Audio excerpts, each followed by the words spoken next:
Like the dawn, a new era of flight is on the horizon.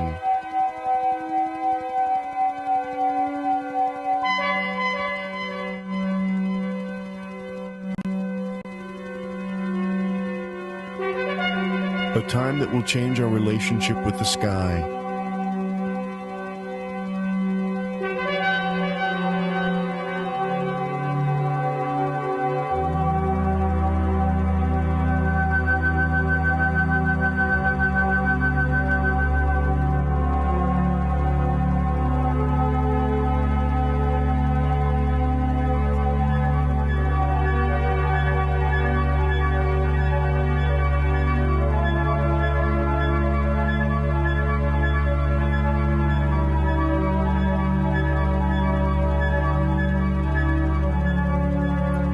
Air travel is no longer runway to runway, but point to point. Following in the path of the helicopter and airplane comes Tiltrotor, an aircraft that will change the face of aviation.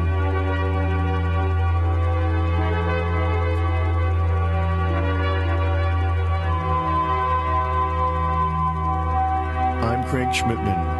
Join me and Tiltrotor experts as we look at this remarkable aircraft and how it will carry us into the future.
Vietnam, the helicopter war. That was the image for most of us, and there was a great measure of truth in that picture. Vietnam redefined the chopper's military missions. It was a testing ground for our first large-scale tactical helicopter operations. Gunships brought a new dimension to battlefield air support.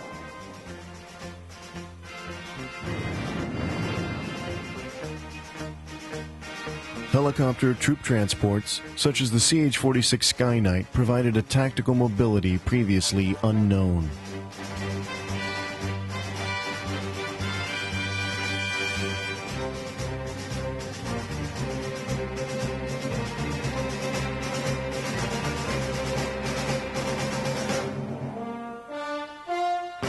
Helicopters took center stage in Vietnam, but it wasn't the first time they saw combat. Korea, the police action fresh on the heels of 6 years of bloody global conflict. Offering more of the same to civilian and soldier. But there was something different in the air. Korea was the first true helicopter war.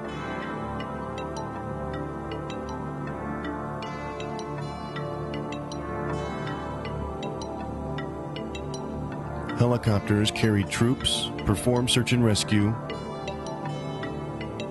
but it was their use as a battlefield ambulance that brought them the most acclaim.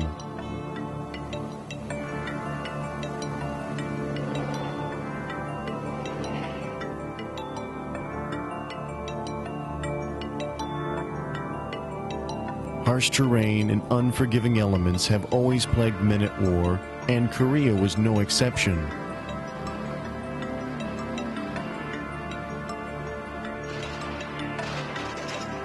Police action or not, the toll was high. But wounded soldiers in Korea had an advantage their counterparts in previous conflicts didn't.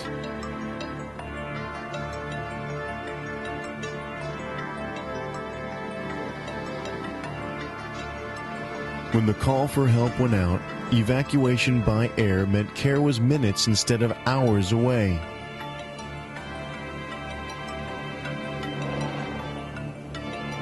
The Korean experience tested this new technology and encouraged further helicopter research and development. It also opened the door to new schools of thought regarding vertical flight. Some experts believe the helicopter was an intermediate configuration. To them, the future belonged to something called convertiplane.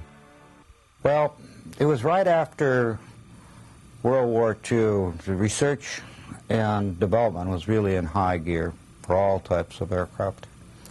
And the helicopters had just come on the scene at the end of World War II and made their little niche. And they were starting to get FAA certification and becoming commercial machines and so forth. And it was at the first convertiplane Congress in Philadelphia in '49 that one of the decisions, or one of the conclusions, was that the maximum speed of a helicopter will be about 160 knots. So industry and government should start some type of convertiplane effort to marry the low-speed characteristics of the helicopter with the high cruise efficiency of the airplane. And there was a wide variety of vehicles that came out of this. And here we had the tilt wings, we had fan and wing, you had the tail sitters, the pogo tail sitters, and Ryan X-13 was a jet lift tail sitter. All these things were tried. But about this time, a small group of engineers formed Transcendental Aircraft and built the first tilt rotor. It was called Transcendental G1, I believe, something like this.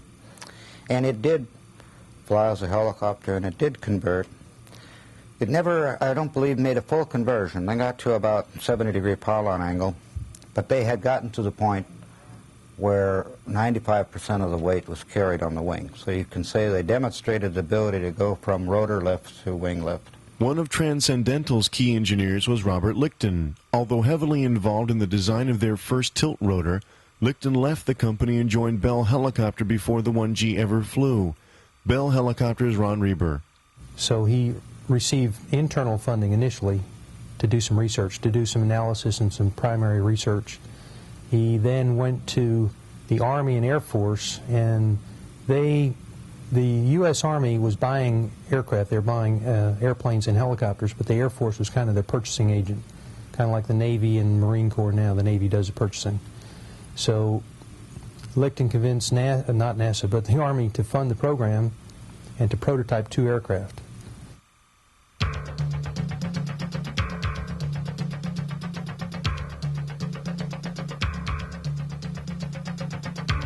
Known as the XV-3, Bell's first tilt rotor design was proposed in response to the U.S. Army's 1950 convertiplane competition.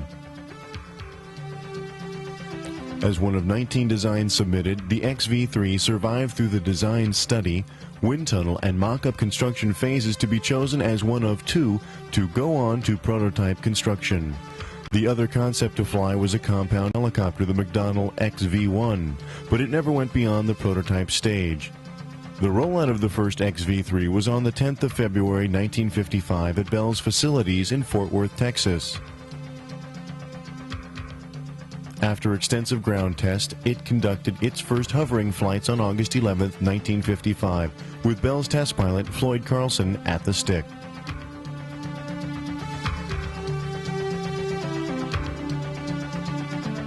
The early flight test program went smoothly as the envelope of the XV-3 was gradually expanded. But 2 months into the program, we had an accident early in the program. We had a wing pylon instability. This is where you'll get a rotor exciting the wing, or the wing exciting the rotor, and the structure starts to go. All the structure in an aircraft has a natural frequency, and you don't want to excite that frequency with a rotor beat or something of this nature. Now, if you recall, the aircraft had three-bladed rotor system and a very long mast on the ends of the wings, very soft wings, one reciprocating engine in the fuselage. All of the control system actuators, all the hydraulic actuators, were actually mounted in the fuselage. So you had a very soft control system. You had a very long mast with a rotor system mounted on top of it, and its natural frequency just happened to coincide very closely with the natural frequency of the wing. And as a result, when we got into full forward flight, the two modes started driving one another. It went unstable, essentially. And when you start getting into this instability point, the aircraft would become uncontrollable. And this actually happened in flight, and we had a crash of the first aircraft. The pilot was not killed, but he was severely injured.